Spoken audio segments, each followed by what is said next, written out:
Dimettermi e perché, francamente, non saprei cosa ritrattare, ho espresso le mie opinioni senza offendere nessuno. Il consigliere regionale Stefano Valdegamberi sul sito Affari Italiani rincara la dose dopo la bufera scoppiata ieri per le sue affermazioni contro Elena Cecchettin e da Valdegamberi, eletto nella lista Zaia, poi passato al gruppo misto, si dissocia il presidente della regione, invitandolo a chiedere scusa.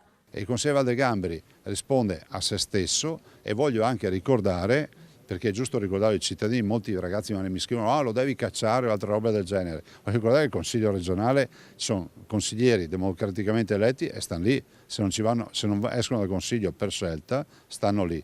Ma intanto la polemica politica si infiamma, troppo comodo per Zaia prendere le distanze dalle dichiarazioni ignobili di Valdegamberi contro Elena Cecchettin, sostenendo che questo consigliere non rappresenta nessuno, ribatte la capogruppo del PD Vanessa Camani, ricordando che Valdegamberi appartiene alla maggioranza che lo sostiene e certe ambiguità di fronte ad un fatto così grave, conclude Camani, non sono consentite. Ma Zaia non arretra. Dovrebbe dimettersi. Ma guardi, io penso che abbia fatto delle dichiarazioni gravissime. Prima di tutto dico dovrebbe scusarsi. Dopodiché sul tema di missioni o altro, questo rientra nella sfera personale delle decisioni personali.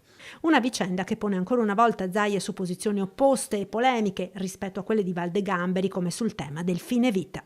La mia posizione è differente da molti di quelli della politica che fanno lezione, ma c'è un piccolo particolare. Io sono a bordo campo e ricevo le richieste di malati terminali che in base a una sentenza della Corte Costituzionale chiedono di poter aver somministrato il farmaco. Chi parla sta semplicemente in tribuna a guardare la partita al caldino.